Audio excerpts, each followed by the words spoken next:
Cool. Take it away, Sean. Okay. Are we doing this? I think we're doing this. Hello, friends. Welcome. And thanks for joining us today. This is Sean O'Neill with the Westheimer String Quartet. I'm Zachary. My name is Alexa. And I am Darren. I'll take a moment to just introduce the piece that you heard at the opening here. That was myself playing the opening of Eugene Ysaye's Fifth Sonata for solo violin. And at the end, you'll hear me play the end of the first movement. The solo sonatas by Eugene Ysaye hold a special place for me, both in relation to this conversation and also just on a personal level. They served as a little bit of a mindful waking up to my own practicing, I guess, and kind of a slow, gentle walk back towards enjoying playing my instrument again on my own terms after a difficult period in my own playing. It was more or less a year-long project where I learned and memorized and then played for people, I would say, although I never actually performed all of them in a recital. It was more or less just on my own. And this particular sonata, I've always, even since I think I heard the pieces for the first time when I was in high school, this sonata has held a particular place in my heart. Its simplicity and its beauty and its opportunity for nuance and color out of the strings presented themselves for me as a wonderful opportunity to reacquaint myself with just the potential for the pure sounds out of the instrument, I guess. And to explore those things in a context that I didn't feel outside pressure or outside motivation, you could say, to get it correct. And it's been quite a fun project. It's been a few years since I did it the first time. It's been fun to bring back the Fifth Sonata in the last week or so and have a chance to re-explore some of these concepts that I haven't seen in these pieces or I haven't delved into with these pieces in a while. So we are here today to have a conversation about mindful practice. And as I was getting ready for this, it occurred to me that there are probably many different functional uses of the word mindful or mindfulness and what exactly it means, especially in terms of practicing. Colloquially, I would say it most often means some version of paying attention to other people, paying attention to concepts outside of our normal range of awareness, perhaps. Today, we'll be using a narrower definition, specifically the bringing of one's attention to the present moment without judgment or elaboration. I thought I would start off with a little bit of an introduction as to how I came into this practice and its appeal to me. I was introduced to what I came to call, what I came to think of as mindful practice in around 2014, 2015. It was a particularly negative period for me in terms of violin and music making, and certainly the prospects of a career. I was recently out of grad school, and for a number of reasons that we may or may not get into today, I had a lot of baggage around practicing and around specifically audition taking and performances in general. And I came across a book, The Inner Game of Tennis by Timothy Galway. He was among the first sports psychologists to really take seriously or at least put to print the quote-unquote inner game, as he calls it. He, in very simple and understandable terms, came up with a system that drew athletes into their direct experience essentially through their senses, which is basically drawing your attention to what you are hearing from one moment to the next, or what you're feeling with your body, or seeing with your sight, or anything along those lines. Through doing that, gradually building up the ability to, or finding the awareness to separate what you are experiencing from how you are reacting to that experience. Or another way of thinking of it might be separating what you are experiencing from what you are thinking about what you are experiencing. One of the reasons that this is, I think, an interesting place to start is because he doesn't use the word mindfulness or mindful practice. He talks about what he calls the art of relaxed concentration. But I later came to realize that he was referring to and drawing on a type of practicing that has its roots in actually centuries and millennia of cultural context. And I should say also that I do not play tennis. I have played tennis for maybe 3 hours in my total in my entire life. And so the fact that this book had such a profound impact on me is not something that I take lightly. And my understanding of mindfulness have certainly evolved since then. But I'd like to kick off the conversation there and kind of get a sense of how relevant you guys find this concept, whether it was introduced to you and how and when. One of the things I'd like to continue coming back to is the different language that we can use with students or with ourselves to draw on the same concepts, Yeah, I think I'll put that all on the table and see what happens. Zach is raising his hand. As a result of COVID, I've been kind of delving into things that I wouldn't normally have done because I have time. And coincidentally, I am into tennis. I love playing tennis. I've been playing tennis about once a week for about 2 or 3 months now.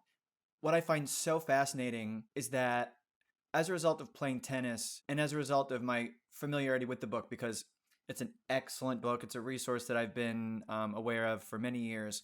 I'm just curious, Zach, was I the first person that introduced you to that book several years ago, or had you heard of it prior? You had heard of it beforehand. I had heard of it and read it, I think, or had read parts of it as early as 2011 or 2012. I think I was at DePaul at the time, and everybody was talking about it. They were talking about the inner game of tennis, and I think there's a version for musicians. Yes, there is. The inner game of music. There's also the inner game of golf, of work, there's a whole series at this point. Mm-hmm. And I think it was just something that everybody was eating up at the time. Mm-hmm. Might have been required reading, or we might have just been like, oh my gosh. So what was your relationship with it at that time? Did it seem as something that was valuable, or did you delve into it too much? Or? Of course. No. Of course it was valuable. I just couldn't put myself in a mindset where I wasn't present without judgment. Mm-hmm. And what's so funny about my picking up tennis is that I haven't been judgmental because I've been having fun learning and getting better. And so my inner game is actually improving, and there's less of a high pressure situation and more of like, oh my gosh, that was fun. I totally nailed that serve. Oh my gosh, that was fun. I put some amazing backspin on that. And just like evaluating as you do it, with a little bit of, reverse engineering. But there is a presentness that I'm able to really latch onto. And it's a presentness that I'm kind of remembering from when I was younger, or when I didn't really put so much or invest as much emotionally and intellectually in my playing. And so it's been really an interesting exercise to bring that to my musical practice over the last couple of months, because gosh, until now, it's been very difficult for me to step away from the judgment side of being present in the moment. I want to hear from Alexa and Darren in just a second, but one thing I want to ask Zach, I'm curious if the way that you are experiencing the learning process while you are playing tennis, something that I gather you feel like you can do judgment free, is that something that you are able to then take with you into the practice room with your instrument, or are they? It's so interesting. It's the action reaction. If I do this with my bow, or if I do this with the tennis racket, then this will happen. That I'm absolutely able to do, at least for a short period of time, because I am a creature of habit, and I have over the years honed this analytical and critical ear. And so I'm not like, sometimes I'm not even thinking in terms of large phrases or in terms of what I'm trying to say musically, as much as I'm honing in on minute things. And that can be super crippling. And so what's been really great is that after having played tennis, I get a sense of, okay, I need to play like 3 matches, not just a game, not just a point. And so there's like and then that mindset is great for like 2 or 3 days, but then I get back into old habits of getting like really entrenched in details. Sure. And that's definitely something I want to come back to. All right, Darren or Alexa. This might be a little bit of a different take on it, but I feel like in my practice, mindfulness is very much a tool and not a constant state of being, or it might just be an approach. that's maybe slightly different. I have not actually, to my memory, read The Inner Game of Tennis. I've heard a lot about it. I have read other books focused on mindfulness and similar ideas, Zen and the Art of Motorcycle Maintenance and The Power of Now, things like that, that I feel like may cover similar concepts, although Definitely. not having read, the original that we're talking about, I can't say that with any confidence. Yeah, I didn't mean for the conversation to center around this book that we may or may not have read. So please bring up other books. I have read both of those books, and I definitely agree that they are pointing to very similar concepts. Yeah, so I'm not a stranger to the way that it's been talked about in, popular literature, if I can call it that. I also hesitate to remove the idea of judgment as a definite negative. And I was actually curious to look up the nuances of judgment. I believe that objective judgment is crucial for any type of practice. So to be able to say this is this or this isn't this, and in my For me, yeah. Oh, sorry. Go ahead. No, go for it. Well, I was just going to say, I think that judgment will still be there. I think that judgment will always still be there. I think the difference is noticing when it arises and not letting that judgment or the sense of judgment hold longer than is valuable. For me, at least, when the defining characteristic would be, oh, that's not, noticing that's not the way I want it to sound. Let's fix it, versus that's not the way I want it to sound. And then elaboration ensues without my necessarily even being aware or negative loops. Yeah, I think a lot of it is in the setup, and I'm noticing in my recent I'm becoming a high school teacher right now as background information, but you have to be certified, and part of the certification is setting up rubrics that are measurable for your own lesson plans. You have to be objective in your criteria. So when you're observing teachers teaching lessons, you have to do observations of other teachers. And I just found this interesting and, related. You can cut this if it's not. But for example, you can't say the students were interested in the lesson because that's subjective. You have to say the students had their eyes on the teacher and were writing notes about the material, because those are both measurable. And they don't have as much potential for a positive or a negative slant, because if you say, oh, they were interested, it seems like, oh, this teacher's doing a good job at being interesting. It's positive. If you say, oh, they're bored, it's immediately kind of a negative connotation. Mm-hmm. But if you say, oh, they didn't have their eyes on the teacher and they were doing other things, it's kind of like, okay, it's not as negative somehow. And it seems less judgmental in the way that we know the word, the connotations of judgment in this way, at least personally. Again, I don't want to speak for the other three individuals in this conversation right now and to the rest of the audience listening and participating in that way. But I think that's a very interesting distinction to make regarding judgment and the setup of judgment and the use of judgment in relation to mindfulness. So that might have been a huge tangent, but that's my immediate contribution. My immediate reactions to the concept of mindfulness is careful judgment, I guess you could say. Teaching is definitely something that I think we will be going back to, both in terms of what we experienced growing up and in terms of how we reflect these kinds of ideas in our own teaching, certainly. Darren? I would say that I became really aware of mindfulness my first year of grad school. I took a class that was similar to like Alexander Technique or Feldenkrais. It was called Dynamic Integration. And it was the first time that anybody had even put the idea in my head that there was a way to practice without, how can I say it? Like breaking the value judgments of myself as a player apart from the things that came out of my instrument. Teachers had never explicitly said, if you play bad, you are bad. But there was always this kind of correlation of they were happy when you did things well, and they were frustrated or upset in some way when you did things poorly.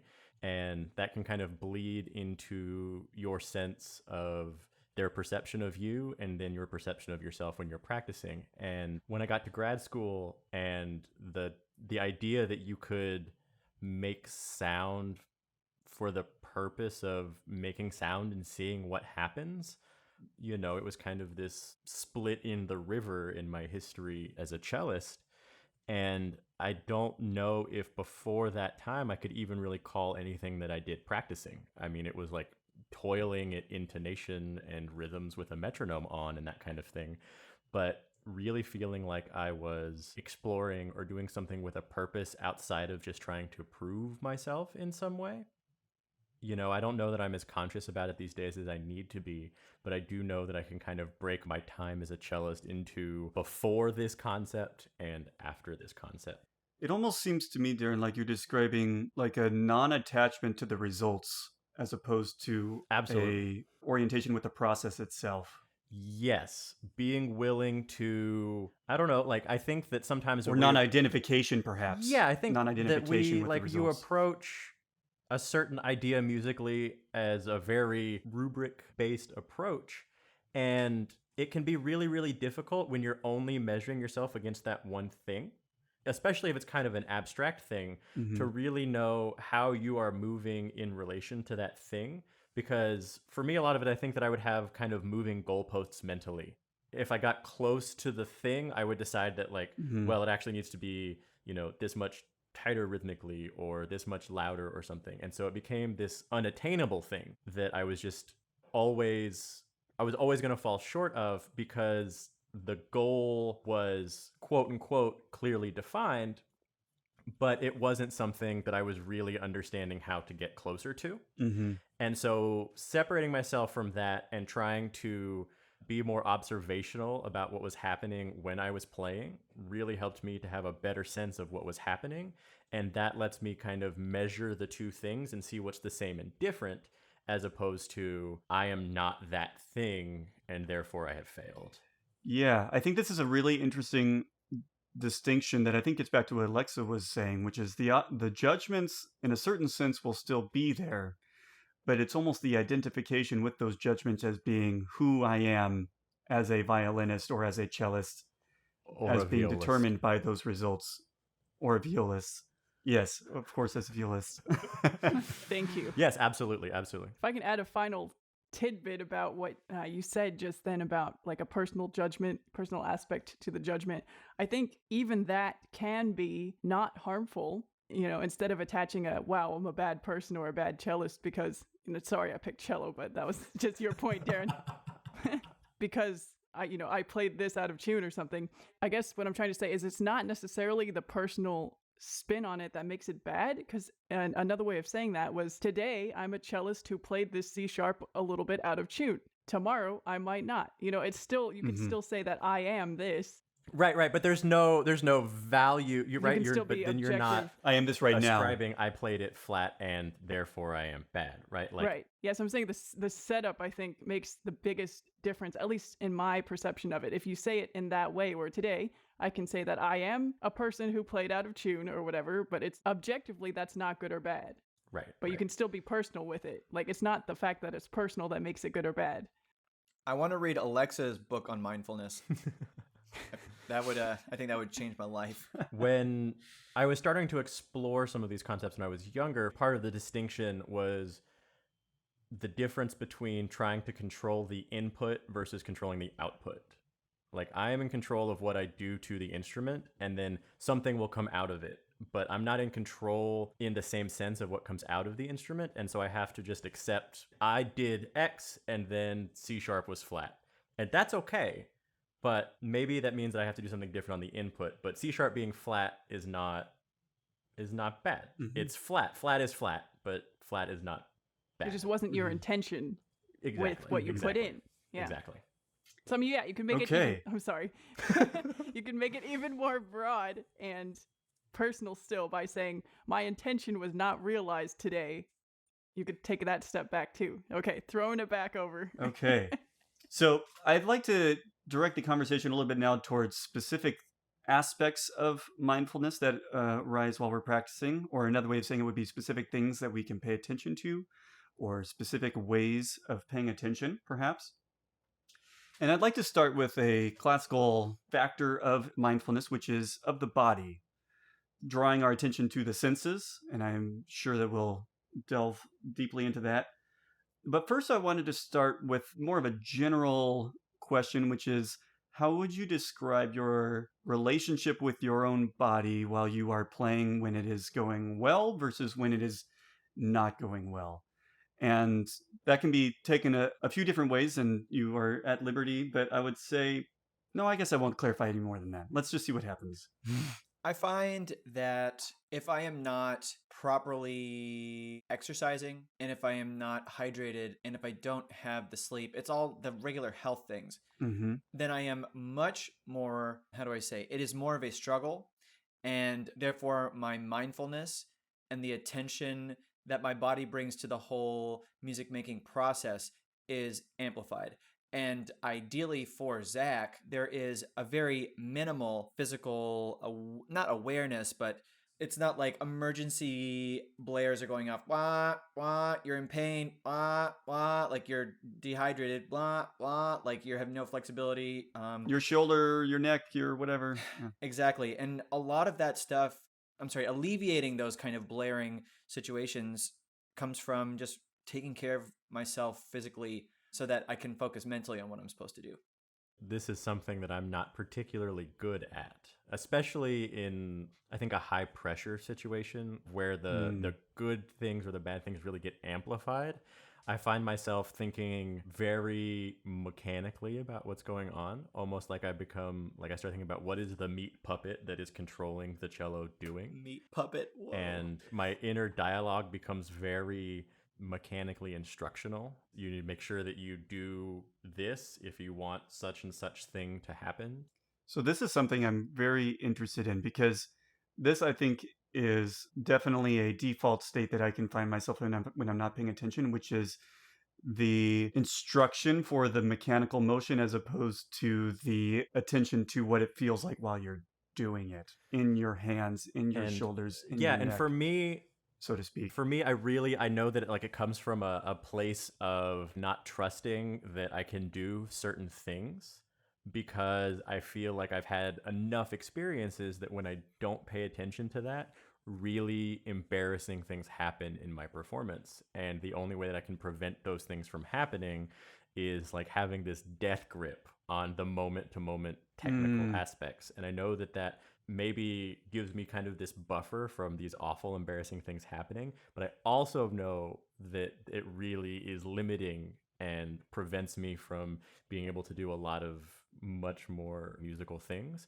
But there's something in my head, for me, the bad stuff happening is worse than allowing the potential of the good stuff. And so I get very, where is my elbow? What are my fingers doing? Is your contact point good? Make sure that you vibrate, blah, blah, blah, blah, blah. I'm curious if you are able to think of examples or perhaps performances in your own life where you have been more aligned with one way of thinking versus the other, and what the result would be like in the moment on stage. Like, are there performances that you feel like you were really connected to your own body in the moment of what you were doing versus performances that you were like in survival mode, so to speak, where it's, do this in order to get through this? I can remember in grad school, I did the quartet for the end of time. And there's a movement in there that is it's just cello and piano, but it's like insanely slow. I think it's 16th note equals 40 or something. And you have to sustain bows that are like whole measures long. And like the anxiety of performance, it gets really easy to move too fast or not relax into the string and let the resistance do the work.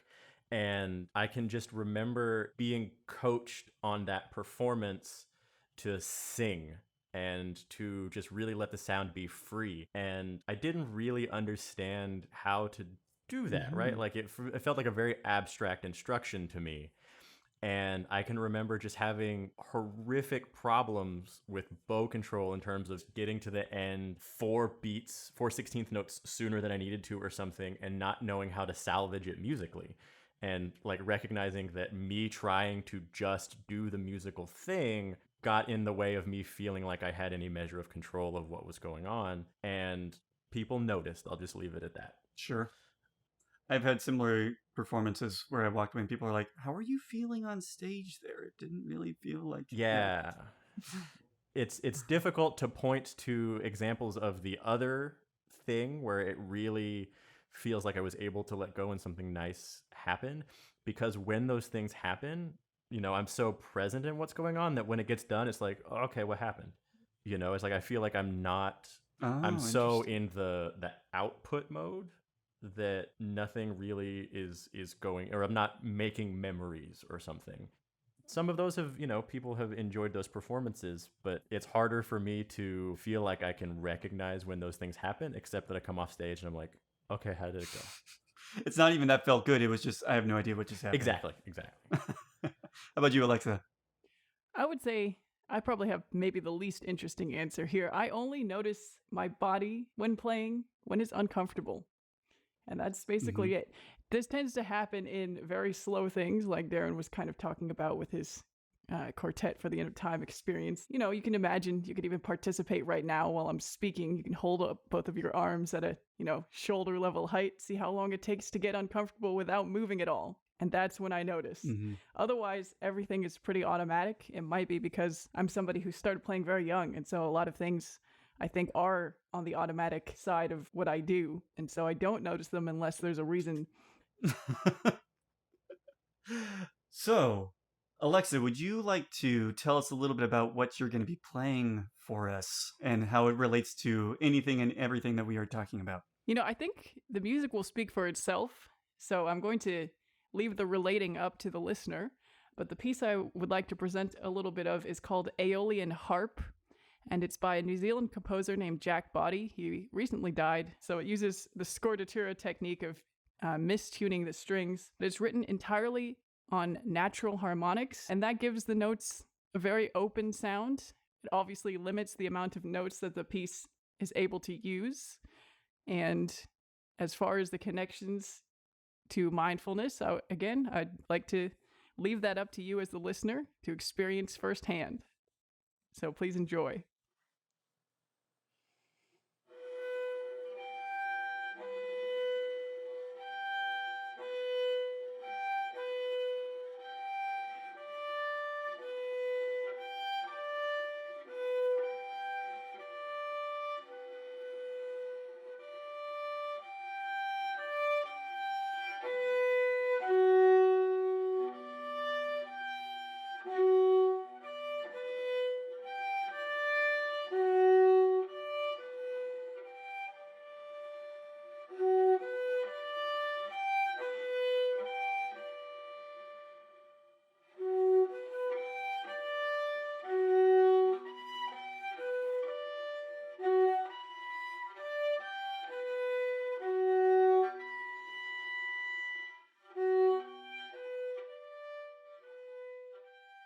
Yeah, if you've got your arms up, you can put them down now. That is an excellent segue to what I would like to ask about now, which is physical pain, which is something that certainly the vast majority of string players experience at some point in their life to varying degrees. And for myself, I know that physical pain had a large part to do with all of the negative baggage that I had around my own playing. I'm curious what your reaction versus what you would consider your mindful response to be to that physical pain, and what the long-term-ish result would be if you were to pay more or less attention to it. And you can maybe start with some perhaps specific kinds of, or parts of your, neck, shoulders, jaw, wrists, whatever, as everyone checks their... Yeah, right. You can watch all the shoulders moving around. I don't know a single cello player who can say that they've never had pain in the front of their right shoulder. It takes so much force. Like, it's even hard to want to talk about it that way, but it does. It takes a certain amount of force to make the instrument do certain things. And to figure out how to get your muscles to do that in a way that is ergonomic and healthy can be very, very difficult. And especially when a lot of it is kind of counterintuitive. So much of playing cello, quote unquote, correctly is about letting the muscles on your back do the job and pull on things. But it's so easy to find videos of even really, really great cellists when they get into it. The right shoulder goes up and forward and they're really pressing into the instrument. I recall videos of Rostropovich playing Shostakovich and Prokofiev. Oh, yeah. It's like...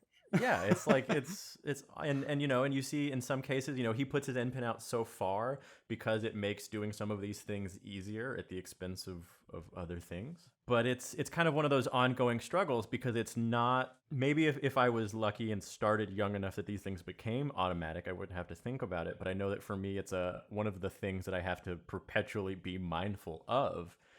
Even in practicing, am I making sure that I'm moving carefully, and what does it feel like when I squeeze my shoulder blades versus let my elbow really crank up in the air. How about you, Alexa? You talked about pain a little bit. I think I again have a very uninteresting answer to this, and that's I do not generally experience pain while playing unless there's some extenuating circumstance that is pretty obvious. So, for example, when I don't have enough space to play and I'm constricted, so my usual playing is altered by external forces.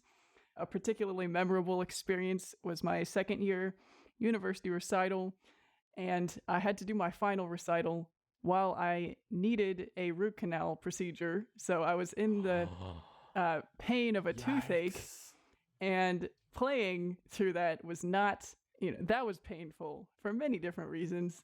I mean, that kind of external pain kind of created an interesting feedback loop of, wow, I don't like what I'm feeling, and it's not playing related. Now I'm playing and I don't like how it sounds because I'm in pain, and it just got progressively worse. Basically, all of my instances of pain while playing are due to circumstances that I have not had control over, like not having space, having to do a recital with other painful conditions ongoing.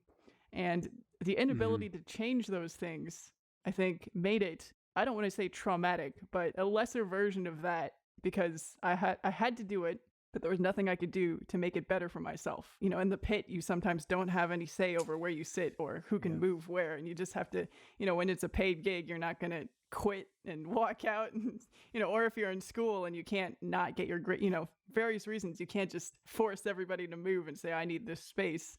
You just have to go through it and deal the best you can. And, obviously in dental emergencies, you can't just say, hey, stop hurting for the duration of this recital.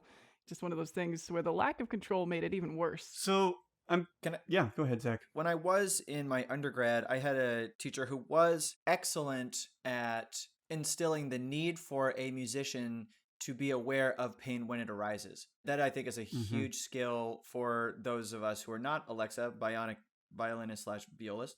And because basically, if you have an awareness of where the tension is, where the pain is coming from, there is potential in the future to alleviate it. And I didn't have the wherewithal to get rid of all of my pain and all of my suffering.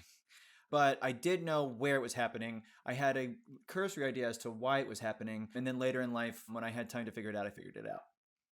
I'm curious now, when you find yourself feeling more detached from your body, so to speak, with what you're actually experiencing versus what you're thinking about the experience or what your goals are with the experience, what senses can help you re-center yourself, so to speak, bring yourself back to what you are doing?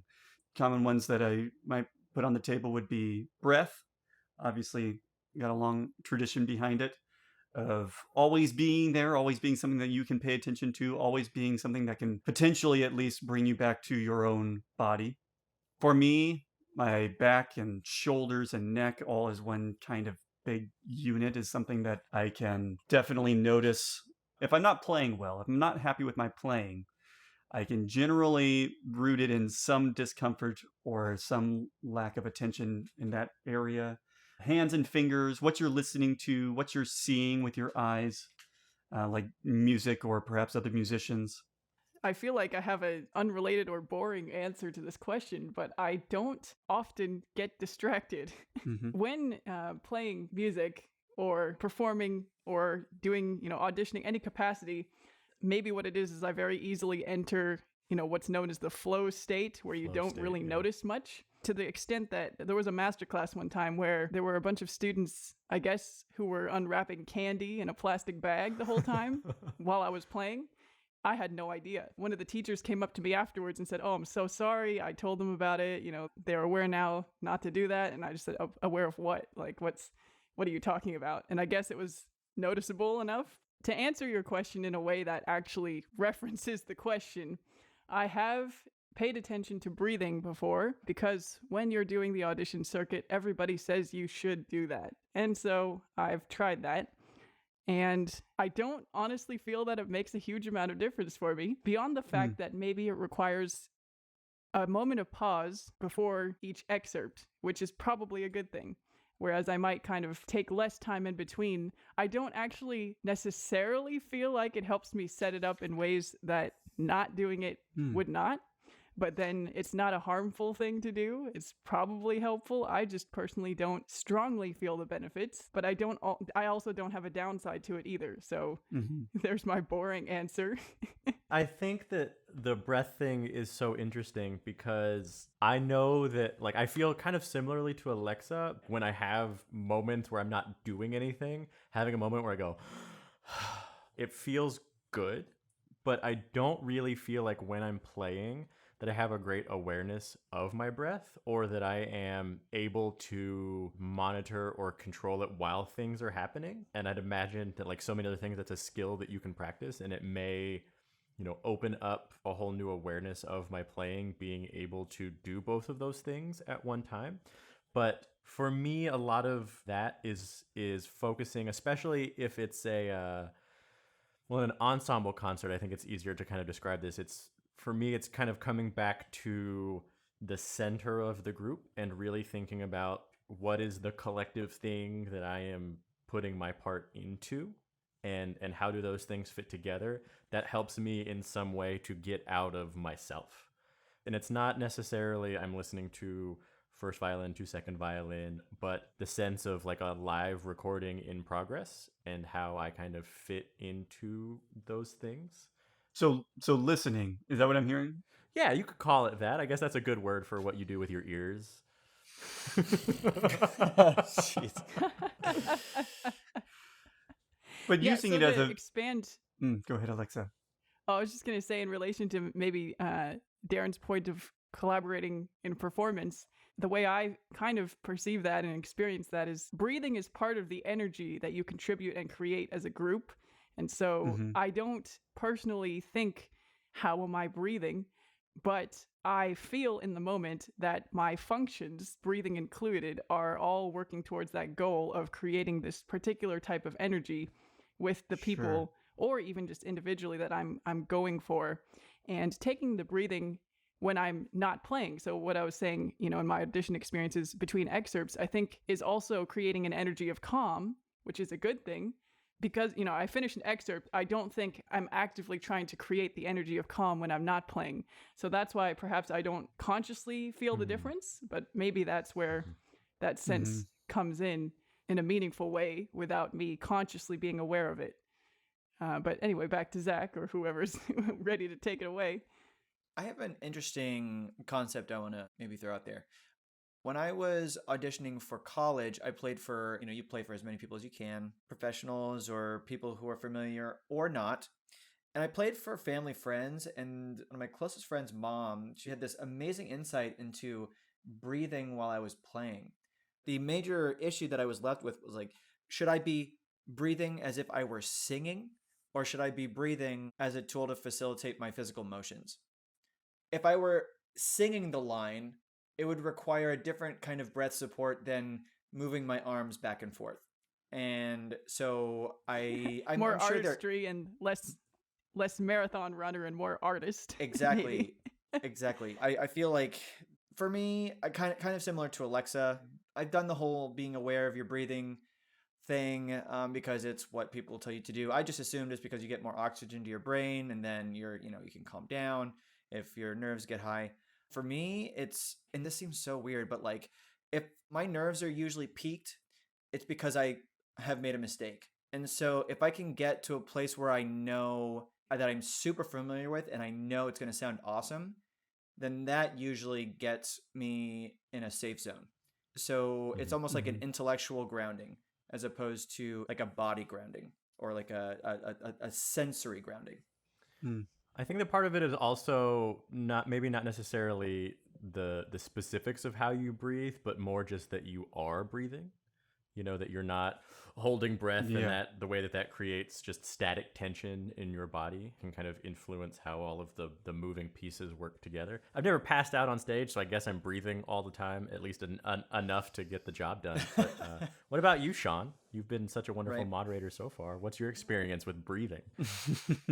Well, I wasn't necessarily intending on focusing so much on breathing. I know that traditionally when practicing mindfulness, breathing is emphasized critically. I can't say that other than, like you guys were saying, taking a few breaths in between excerpts, that kind of thing. I can't recall teachers at least talking about the importance of breathing while playing too much, or past perhaps the preparatory breath. I guess my value with breathing or with drawing my attention towards my fingers, like feeling the actual string underneath my finger or the fingerboard underneath that, or I could go on, what does my wrist feel like? What does my thumb actually feel like? And getting in touch with the actual physical experience. The loop that I can find myself trapped in is, okay, be mindful of your wrist. Oh, it's still doing this. Oh, be mindful of it. Nope, it's still doing it. And so I get stuck in the thinking of the instruction versus the actual paying attention to what is happening. I can also say that I had to take an extended period of time off in my undergrad from playing completely due to a nerve injury on my right hand that basically manifested itself in wrist pain. I've also had fairly significant and chronic back pain that like I said earlier, a wake-up call. If I notice myself, nodding up in my back, it's generally because I'm not in touch with my own body as I'm experiencing it, which is, I think, a decent transition to, I would like to talk about this in the context of teaching for just a minute, because I know for myself, I am frequently under the impression that my students are not really aware of what they're doing with their body while they're playing their instrument.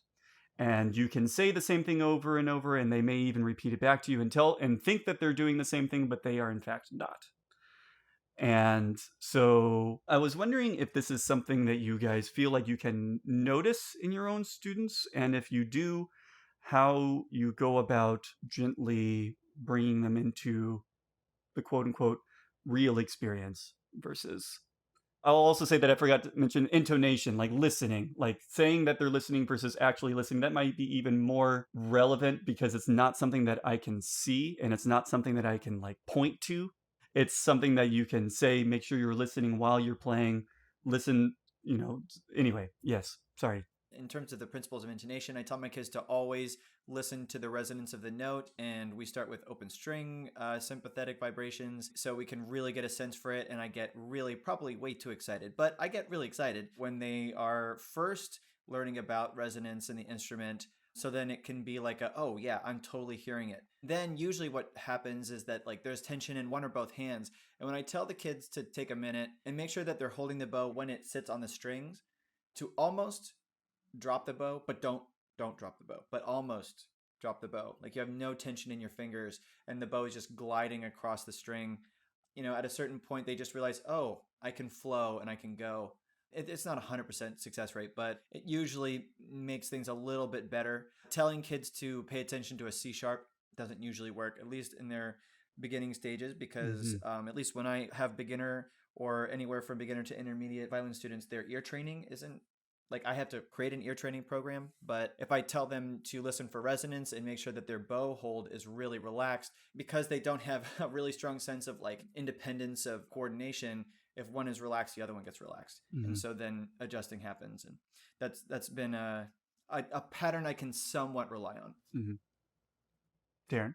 Yeah, with my students, I think that one of the dead giveaways that they're really paying attention to something is that if they do something and it's not, if there's some kind of defect or they don't meet the goal or whatever, they're immediately invested in doing it again themselves and trying to solve it a little bit. That there's a recognition of what went wrong. And when that's not happening, they'll play it, and good or bad, they just sit and stare at you like, okay, what now?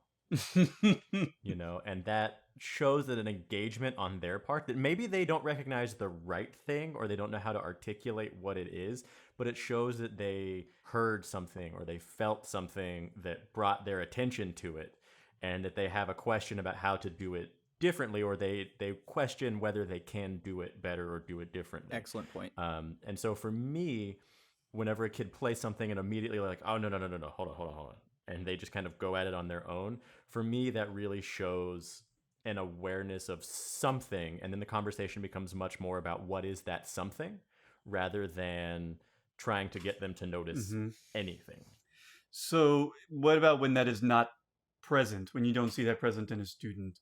We'll say for the time being, we'll assume that the student is really wanting to do whatever it is that you are trying to help with, but they get so lost in the doing it correctly that they're not paying attention to what they're actually doing. It's a hard one. I think that it's finding different ways to look at what it is, because we all have different awarenesses and different proclivities for observing certain things or not being able to observe other things. And so with some students, it might be about what it sounds like. With some students, it might be about what it feels like. With some students, it might be about what it looks like. And so finding out what they are paying attention to, because it's entirely possible that they're just like staring out the wrong window and wondering why it's not raining, but it's like raining behind them. And if they just were looking in the right place, then they'd be able to see the thing. In a case like that, I think that I have to make the assumption that they really are trying to pay attention to something and they just don't know what it is. But in a case where a student is like not paying attention to anything, that's much more challenging. And that can be much more kind of hand-holdy, like one note, okay, did it match? Sure. What about you, Alexa? So You are a high school teacher now. You've done your fair share of private teaching, I know, over the years. right, to kind of expand on what Darren's saying, with the different students have different learning senses and preferences and styles and sight, sound, touching, I would steer all of my students who play a musical instrument towards the sense of sound, because that is our goal, is producing sounds of some sort.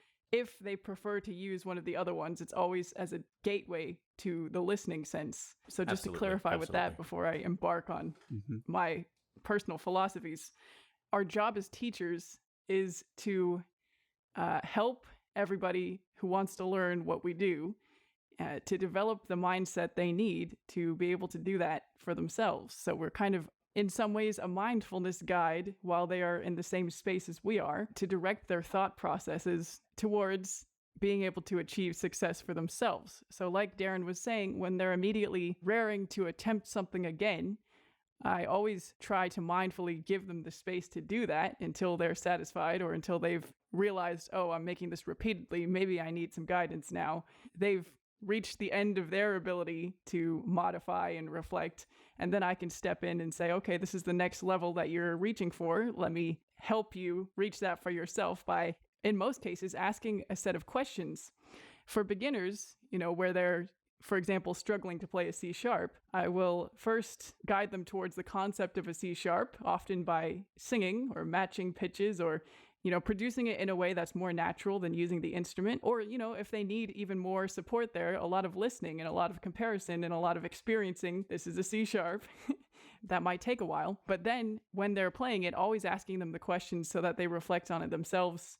Sometimes, and I foresee this might be happening in my year of high school teaching, if you're short on time, you might have to say, sorry, that C sharp is too low, write an arrow above it and always play it a little higher. Like, you've got an audition tomorrow, like, please just do it. If you don't understand it, I'm sorry, but we'll get there later. But ideally, you don't have to do that, and you can allow each student the time they need to grasp the concept of the C sharp and to be able to identify the one that they believe is the most successful C sharp. And if that belief is incorrect, you educate the belief. If their mechanical approach of it is incorrect, you can ask them a series of questions to get them to notice why their mechanical approach is not working. I like your emphasis, Alexa, on making sure that they are aware that they are guiding their own attention toward it, not trying to do it because you tell them to move it higher or lower, right? They're not moving their second finger higher or lower. And this is something that, especially when I first started teaching, I caught myself doing a lot, was like, no, that it needs to be higher, it needs to be lower, and guiding them to be in tune versus, okay, stop for a second and really make sure you're listening. And then we'll try this again and just tell me if you notice if it's out of tune or not. And that's what I start with. The goal right now is not to achieve XYZ. The goal right now is to observe what's happening. And when after you play it, tell me what you hear. And I do this from the very beginning with working with a metronome. The goal is not to play 4 measures exactly with the metronome. The goal is to notice if you are with the metronome, and if you are not, whether you get faster or slower and where it happens. And the more specific you can get them to be with what they're noticing, the quicker they'll be able to make their own adjustments. Yes, I think something else that's really interesting and related to the concept of mindfulness is you can see in a student how much support they need in the categories of relating it to personal achievement and feeling positive or negative. For some students, I can tell that they need to hear this is a judgment-free zone. I don't care how out of Mhm. tune it is right now. You don't need to care about it Absolutely. either. So feel free to Mhm. sound It's horrible. okay to be out of tune. That's how you learn. Exactly. Exactly. And in fact, some days you have to sound horrible. So if you never hate how you play, then that's probably a sign that you need to take some risks. And Oh, yeah. What you're helping them realize is that the fear of making the mistake is more crippling than the note being out of tune by itself, right? One is causing the other, and you're not even aware that it's yeah. happening. maybe the old school of having stereotypical Russian teachers who are all got the whips out, and if you play out of tune, I'm kicking you out of my studio. That might be a little. I don't want to make presumptive statements, so maybe I'll stop that train of thought before I go any further. But that's not the type of teacher I strive to be. Nor is it very common, I would say, in the United States. Maybe the highest quality of player that kind of teaching can produce is a very high quality player, but on average, the kind of student that you get out of that is maybe not the healthiest or happiest student. I've known a lot of really bad musicians that study with really mean teachers. Okay, so this was originally scheduled to be one episode, but we are over an hour into our conversation. What that looks like after editing, we'll have to see. But we are roughly 30% through what we wanted to talk about. This is a huge topic, obviously, and can be as big or as little as we want it to be, and we're gearing towards the bigger side, which I love. So we've decided to split this into 2 parts. Next time, we'll delve a little bit more thoroughly into specifics, skill sets, and how to teach them, or how we teach them, or how we are aware of them ourselves, or how we were taught about them. We'll get into the down and dirty of thoughts and feelings while we're practicing. Touchy-feely stuff. Being aware of them and how to deal with them, negative or positive. Obviously, probably spending more time on the negative, because that's how we roll. Speak for yourself. No.